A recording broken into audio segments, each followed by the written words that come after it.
الرحمن الرحیم۔ بیت لینے کا طریقہ۔ خطبہ۔ اما بعد فاعوذ باللہ من الشیطان الرجیم، بسم اللہ الرحمن الرحیم۔ یا ایہا الذین آمنوا اتقوا اللہ وابتغوا الیہ الوسیلۃ وجاہدوا فی سبیلہ لعلکم تفلحون۔ یا ایہا الذین آمنوا اتقوا اللہ وکونوا مع الصادقین۔ ان الذین یبایعونک انما یبایعون اللہ ید اللہ فوق ایدیہم فمن نکث فإنما ينكث على نفسه ومن أوفى بما عاهد عليه الله فسيؤتيه أجرا عظيما۔ اس کے بعد ہاتھ میں ہاتھ لے کر فرماتے، جو میں کہتا جاؤں تم بھی وہ کہتے جاؤ۔ عورتوں سے فرماتے، اپنے دل میں کہتی جاؤ۔ یہ کہو، توبہ کی میں نے شرک سے، کفر سے، بدعت سے، چھوٹے بڑے گناہوں سے، اور ایمان لایا میں اللہ پاک پر اور اس کے سچے رسول پر، لا الہ الا اللہ محمد رسول اللہ۔ عہد کرتا ہوں میں کہ 5 وقت کی نماز پڑھوں گا، رمضان شریف کے روزے رکھوں گا، اگر مال ہوگا زکوٰۃ دوں گا، زیادہ گنجائش ہوگی تو حج کروں گا، اللہ رسول کے احکام جہاں تک ہو سکے گا بجائے لاؤں گا، اور جن باتوں سے منع کیا ہے ان کو ہرگز نہ کروں گا، اگر خطا ہو جائے گی تو فوراً توبہ کر لوں گا۔ بیعت ہوتا ہوں میں 4 سلسلوں میں، چشتیہ، نقشبندیہ، قادریہ، سہروردیہ۔ اے اللہ ان سب خاندانوں کی برکت نصیب کر اور قیامت میں ان بزرگوں کے ساتھ حشر فرما، آمین۔ اب دعا کرو کہ اللہ تعالیٰ سیدھا راستہ چلائے، خاتمہ ایمان پر ہو، نیک عملوں کی توفیق ہو۔ پھر فرماتے، مسائل کے لیے بہشتی زیور، بہشتی گوہر کا مطالعہ کرتے رہیں۔ قرآن شریف کی تلاوت، نماز تہجد یا بعد عشاء 4 رکعت یا 8 رکعت، 5 نمازوں کے بعد تسبیح فاطمہ، چلتے پھرتے استغفار کی کثرت۔ جی، یہاں پر حضرت نے یہ طریقہ بھی ذکر کر دیا لوگوں کے لیے کہ تاکہ پتہ چل جائے کہ بھئی کوئی جو بات کی جا رہی ہے وہ بالکل واضح چیز ہے۔ اور خطبہ مسنونہ کے بعد یہ کچھ آیتیں حضرت تلاوت فرماتے تھے، اور یہ جو آخری آیت ہے اس کے بارے میں فرماتے تھے کہ جب میں کہوں تو آپ ہاتھ پہ ہاتھ رکھ دیجیے گا۔ تو دونوں ہاتھوں سے حضرت ہماری حضرت عثمانی صاحب مکر کے پھر یہ کلمات کہلاتے ہیں۔ مردوں کے لیے ہاتھ سے ہاتھ پکڑ کے، اور عورتوں کے لیے یا تو زبانی یا پھر کوئی چادر یا کوئی کپڑا پکڑا کے اس سے کرتے ہیں،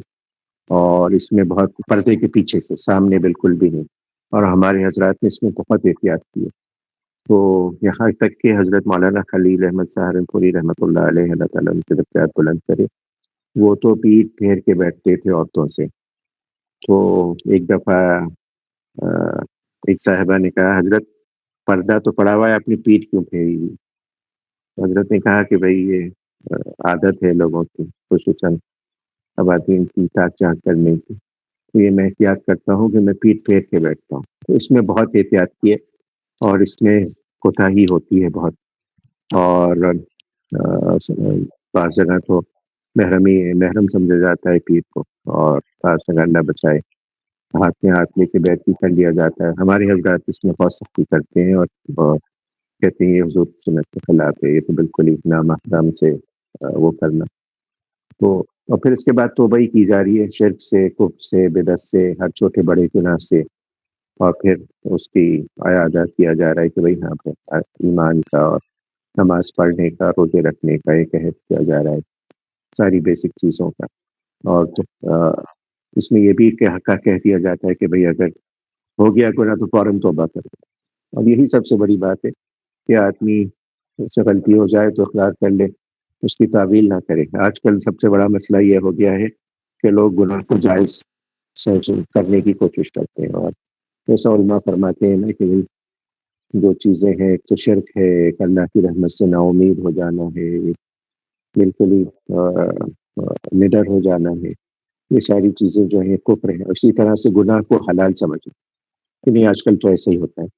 پہلے زمانے میں ہوتا ہوگا، اب تو نہیں ہوتا۔ اور خصوصاً آج کے رائج الوقت جو گناہ ہے جس میں پردہ ہے، محارم سے اختلاط اور یہ ساری چیزیں ہیں،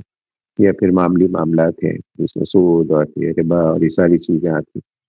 تو گناہ کو گناہ سمجھ کے کرے گا تو امید ہے کہ مغفرت ہو جائے گی، توبہ کی توفیق ہو جائے گی، لیکن گناہ کو گناہ نہیں سمجھے گا تو پھر سوء خاتمہ کا اندیشہ ہے۔ اور اس کے بعد حضرت دعا فرماتے ہیں، ہمارے وہ حضرت بھی اس کے بعد کہتے ہیں ہاتھ اٹھا کے دعا کرے کہ اللہ تعالیٰ نے یہ توفیق دی، اور پھر استقامت کی دعا، ایمان بالخاتمے کی دعا، نیک عملوں کی توفیق کی دعا، اور پھر ارشاد یعنی کوئی چیز تلقین کرنا مرید کو، یہ ہمیشہ سے رہا ہے، اگر وہ پہلے سے اپنے معمولات پر ہے تو اس کو بتا دیا جاتا ہے کہ بھائی اور پابندی سے کرے اور خیال رکھے، جو اس میں توجہ قائم رکھنے کا خوش و خضوع کے ساتھ کرے، اور اگر نہیں اس کے کوئی معمولات پہلے سے تو کچھ بتا دیے جاتے ہیں، جس میں سب سے زیادہ یہی ہوتا ہے کہ بھائی سب سے پہلے کہ علم حاصل کرے دین کا، اور جس کے لیے بہشتی زیور، بہشتی گوہر، بہشتی ثمر، یہ جو حضرت کی کتابیں ہیں یہ، اور بیسک چیزیں یہی ہوتی ہیں کہ بھائی قرآن کی تلاوت، اپنے مشغولیت، اپنے وقت کے لحاظ سے آدمی کوئی اماؤنٹ مقرر کرے، کوئی مقدار، اور بہتر یہی کہ ایک سپارہ کرے، اگر نہیں کر سکتا یا اس کی کوئی قرآن پڑھنے کی روانی نہیں ہے تو پھر اس کے حساب سے کرے، ایک رکوع، دو رکوع، ربع سپارہ، اور مناجات مقبول جو مسنون دعاؤں کا مجموعہ ہے، عام لوگوں کے لیے حضرت وہ فرماتے ہیں، اور علماء کے لیے حضرت دوسری کتاب فرماتے ہیں جو حزب کہ العظم. ہاں حزب العظم حضرت فرماتے ہیں، حزب العظم اللہ علی قاری صاحب کی، تو وہ کہتے ہیں اس کی، کیونکہ مناجات مقبول اصل میں خلاصہ ہے اس کا،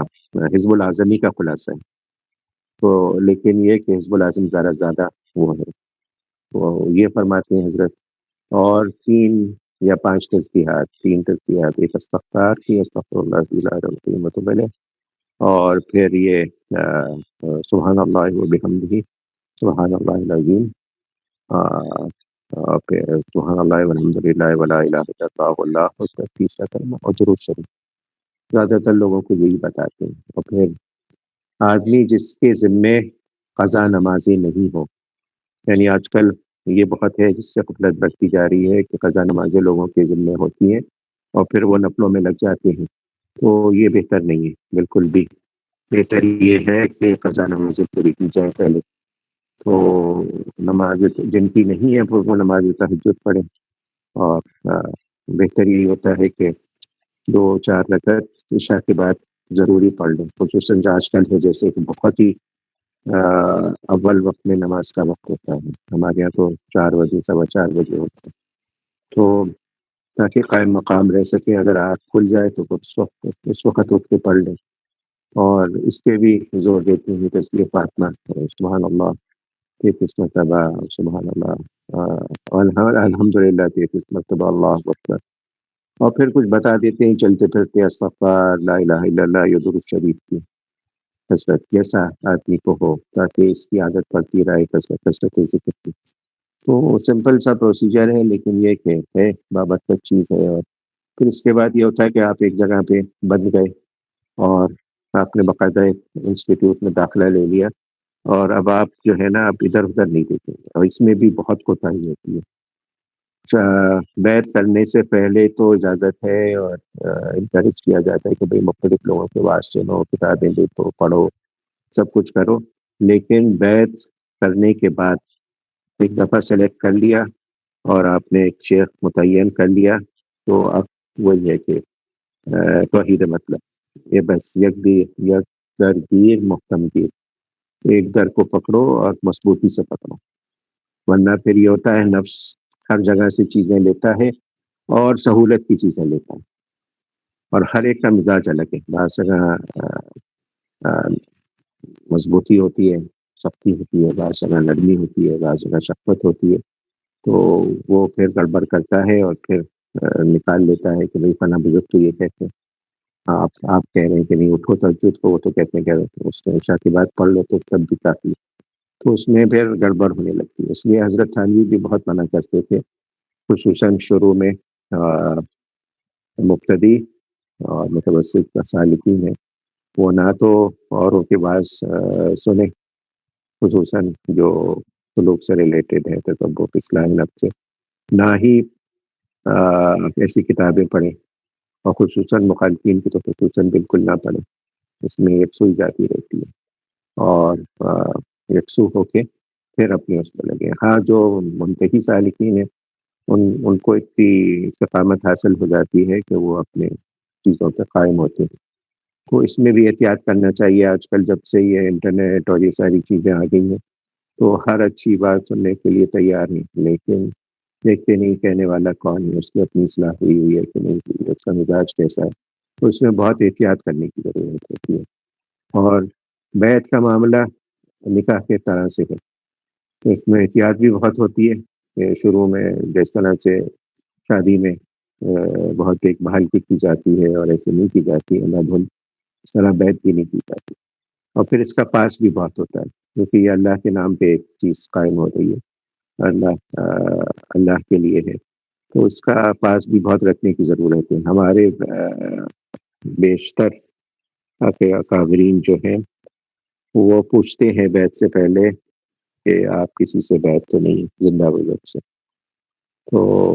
اگر ہوتے ہیں تو پھر منع کر دیں. وہ والی بیعت نہیں ہے کہ برکت کے لیے ہر جگہ جا کے بیعت ہو جائے. بعض لوگوں کا مزاج ہوتا ہے کہتے ہیں ہم برکت کے لیے ہوتے ہیں، تو وہ کہتے نہیں، یہ ہم نہیں کرتے. اور بعض بڑے بزرگوں سے ہوتے ہیں، جیسے ہمارے حضرت نے پوچھا تھا ہمارے والد صاحب کہ اگر آپ ڈاکٹر بحری رحمۃ اللہ علیہ سے بیعت ہو چکے تو کوئی ضرورت نہیں ہے بیعت پھر سے کرنے کی. اور بعض ہوتے ہیں ان کو اس کے باوجود بھی بیعت کر لیتے ہیں. تو یہ مزاج نہیں ہونا چاہیے کہ بھائی پہلے سے ہے زندہ بزرگ سے. اگر ہے کسی سے اور اس سے نہیں استفادہ ممکن، بہت دور رہتے ہیں، خط کا جواب نہیں دیتے، آج کل یہ بہت ہے کہ ہو گئے جوش میں آ کے کسی سے بیعت ہو گئے، کہیں جا رہے تھے رستے میں اور بیعت ہو گئے. اب نہ کوئی طریقہ ہے ان کا، نہ وہ فون اٹھاتے ہیں، نہ فون کا جواب دیتے ہیں، نہ ای میل کا، نہ خط کا، نہ کسی چیز کا. اب کوئی ان سے ذریعہ ہی نہیں ہے کانٹیکٹ کرنے کا. پھر اس صورت میں بتا کے پھر بیعت ہو سکتے ہیں، اصلاحی تعلق قائم کر سکتے ہیں، کیونکہ استفادہ ممکن نہیں ہے. کیا اگر انتقال ہو گیا ہے شیخ کا تکمیل سے پہلے تو پھر دوسری بیعت کر سکتے ہیں. یہ نہیں کہ بس جہاں دیکھا پھر بزرگ ہیں بیعت ہو گئے. اس میں بہت احتیاط کرنے کی ضرورت ہے. اور ہمارے یہاں عموماً اجتماعی بیعتیں نہیں ہوتی الا ماشاء اللہ،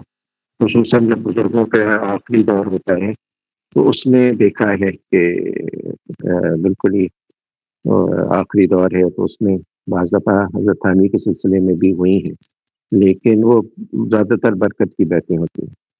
تو اجتماعی بیعت عموماً نہیں ہوتی ہے. میں نے دیکھا ہے وہ چادر بچھا دیتے ہیں جو پکڑ لے اس پہ، یا پھر یہ کہ ایک آدمی ہاتھ پکڑے ہوئے اور پھر ہر آدمی اس کی پیٹھ پر یا کاندھے پہ ہاتھ رکھ دیتا ہے، پھر اجتماعی طور پہ بیعت ہو جاتے ہیں. تو عموماً نہیں ہوتی ہمارے یہاں سے. اور ہمارے یہاں تو خود بیعت ہونا حضرت ثانی کے سلسلے میں ایک بہت بڑا اچیومنٹ ہے، مائل اسٹون ہے. یعنی شروع میں کرتے نہیں ہیں، اور جس کو بیعت کر لیں تو اس کا مطلب ہوتا ہے کہ ہاں واقعی سے مطمئن ہے، اور اس میں دیکھتے ہیں کہ یہ اس میں پوٹینشیل ہے، انشاءاللہ سیریسلی اپنی اصلاح کی طرف متوجہ ہے. تو ایک بڑا اچیومنٹ ہے جو ہمارے وہ مشائخ جو حضرت ثانی کے طریقے پر ہیں.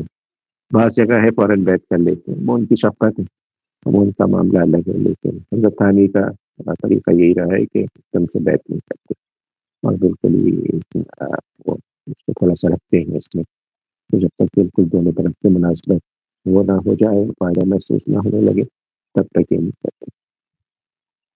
آگے چلیں. جی سالکین طریق کو اپنے حالات کا جائزہ لینے کی ہدایت. طالب طریق سے فرماتے تھے کہ اپنی تمام روزمرہ کی زندگی کا جائزہ لیتا رہے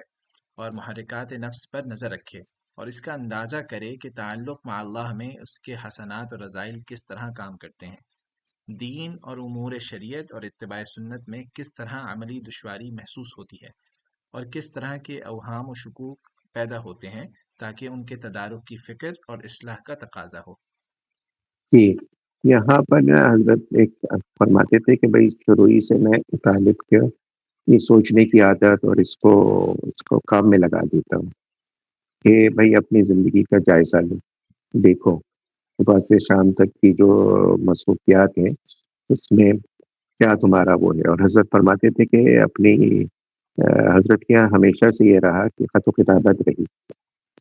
اصلاح کے لیے. یہ تفصیلی ریاضت جسے کہتے ہیں مجاہدہ، کہ طالب سے کہتے تھے کہ بھائی اپنے جو تمہارے معمولات ہیں اور وہ ہیں اس کا مجھے ایک خلاصہ بھیجو، تاکہ اس کے حساب سے میں بتاؤں تم کو کہ تم کتنی تلاوت کرو، کتنا ذکر کرو، کتنا وہ کرو اس کے حساب سے. اور پھر یہ کہ کوئی اس کو بتا دیتے تھے زیادہ تر اپنے مواعظ یا حضرت امام غزالی رحمۃ اللہ علیہ کی کتاب تبلیغ دین، اس میں سے رضائل کا بیان پڑھنے کو، اور فرماتے تھے ہمارے حضرت بھی فرماتے ہیں کہ اس کو پڑھیں اور پھر دیکھیں جو چیزیں بیان کی گئی ہیں اس میں، جیسے رضائل میں ہے تکبر ہے اور لالچ ہے، حب جاہ ہے، حب مال ہے، تو اپنی زندگی کا جائزہ لیں کہ بھائی جب ایسے مواقع آتے ہیں تو اس میں کیا چیز مین ہوتی ہے، نیت کیا ہوتی ہے کہ زیادہ مال حاصل کر لیں، اور خدا خواستہ اس میں اگر کوئی غیر شرعی چیز بھی ہو رہی ہے تو کیا یہ ہوتا ہے کہ اس کو نظر انداز کر کے محرکات نفس پر نظر رکھیں، کیونکہ یہ جو رضائل ہیں یہ باعث بنتے ہیں عمل کا، اور اسی پر آدمی کا وہ ہوتا ہے کہ جو اندر سے نیت ہے وہ یہی ہوتی ہے کہ بھائی زیادہ سے زیادہ مال حاصل کر لوں، شہرت حاصل کر لوں، اور اس طرح کی چیزیں. اور پھر اندازہ کرے کہ تعلق با اللہ میں اس کے حسنات اور رضائل کس طرح کام کرتے ہیں. نماز پڑھنے جا رہے ہیں، دکھاوے کی نماز ہے، اللہ کے لیے نماز ہے، اور یہ ساری چیزیں. اتباع سنت، دین و امور شریعت کس طرح کی عملی دشواریاں آ رہی ہیں تو پتہ ہو پہلے سے، دین کی معلومات ہو. اسی کے لیے حضرت فرماتے تھے کہ بھائی بیشتی زیور، اور جہاں پر حضرت نے تفصیل سے چیزیں لکھی ہیں، شاید قصد السبیل میں لکھا ہے، تو اس میں سب سے پہلی چیز یہی ہے کہ بیشتی زیور پڑھنی پڑے گی اور اس کے مطابق اپنے تمام دینی امور کو رکھنا ہوگا، کیونکہ اس میں شریعت اور فقہ بیان کی گئی ہے، تو یہ ضروری چیز ہے. اگر معلوم نہ ہو اور نہ فرصت ہو تو پھر کسی عالم، معتبر متقی عالم سے پوچھیں، اور یہ بھی بہت ضروری ہے. ہر عالم جو ہے نا وہ بھی اس کا بھی نہیں ہے کہ معتبر بھی ہو، ایسی جگہ سے پڑھا ہو، اچھا دین کا علم حاصل کیا ہو، پکا علم ہو اس کو، اور معتبر ہو. آج کل ہر طرح کے لوگ موجود ہیں، تو اور متقی بھی ہو، اللہ سے ڈرتا ہو، تو یہ ضروری ہے. اور اتباع سنت کے لیے حضرت فرماتے تھے کہ بھائی اس کے لیے ایک چھوٹا سا رسالہ ہے، یہ علیکم بسنتی، حضرت